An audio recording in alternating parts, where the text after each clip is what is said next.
আজকের যে সাইকেল যাত্রা এবং সচেতন যে প্রোগ্রাম, সেই প্রোগ্রামের মধ্য দিয়ে আমরা আগামী প্রজন্মকে একটা সুস্থ পরিবেশে বাঁচবার রাস্তা করে দিতে চাই। না হলে মানুষ বাঁচবে না, না হলে আগামী প্রজন্ম বাঁচবে না। সুতরাং এই যন্ত্রণার মুক্তি আমার আপনার সক্রিয় প্রয়াস, সচেতন প্রয়াসের মধ্যে দিয়েই ঘটবে। স্বাভাবিকভাবেই আমরা এই আহ্বান আপনাদের কাছে রেখে যাই। গঙ্গাকে যেভাবে দূষণ করা হচ্ছে তা আপনারা চারিদিকে লক্ষ্য করতে পারছেন। আজও পর্যন্ত স্বাধীনতার অমৃত উৎসব পালন হচ্ছে। স্বাধীনতার 75 বছর পার হয়ে গেল, এখনো কারখানার বর্জ্য জল, নোংরা জল সেই গঙ্গায় প্রবাহিত হচ্ছে। নিকাশি নালার প্রবাহিত জল গঙ্গায় প্রবাহিত হচ্ছে।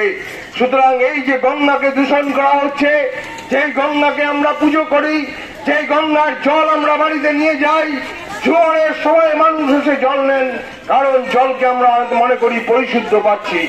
কিন্তু না, গঙ্গার যে অববাহিকা, গঙ্গার যে উৎপত্তি, সেই উৎপত্তি স্থল থেকে বের এসে যে অববাহিকা, সেই অববাহিকার মধ্যে দিয়ে নানান জায়গায়, সে উত্তরপ্রদেশ বলুন বা অন্যান্য সে সমস্ত রাজ্যগুলির মধ্যে দিয়ে আমাদের পশ্চিম বাংলায় প্রবেশ করেছে।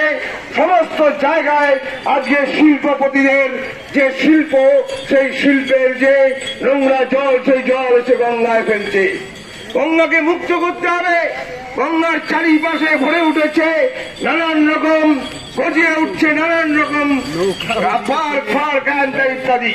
এগুলি বাস্তুতন্ত্রের পক্ষে ক্ষতিকারক।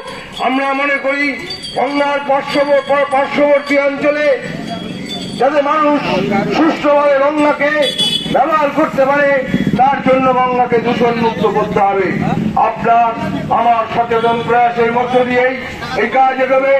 আমরা আরেকটি অনুরোধ আপনাদের কাছে করছি, প্লাস্টিক মুক্ত শহর গড়ে তুলুন, প্লাস্টিক মুক্ত পরিবেশ গড়ে তুলুন। এবং জল যাওয়ার যে এখানে জল আমরা চারিদিকে যে আমাদের জল প্রবাহিত হয় 4টে জায়গা দিয়ে, একটা খড়দা খাল দিয়ে, একটা হচ্ছে বাগজলা খাল দিয়ে, আর একটা হচ্ছে উদয়পুর খাল দিয়ে, আর একটা হচ্ছে নোয়াই নদী দিয়ে সাজিঘাটে। সেই 4টে জায়গায় জল নিয়ে যাওয়ার জন্য যে পরিকল্পনা করা দরকার, সেই পরিকল্পনা আজকে বাস্তবায়িত হচ্ছে না। সুতরাং বাস্তবায়নের জন্য আমাদের পৌরসভা, রাজ্য সরকার এবং কেন্দ্রীয় সরকারের উদ্যোগ চাই। সমস্ত প্রতিবন্ধকতা কাটিয়ে উঠে এই কাজ আমাদের করতে হবে।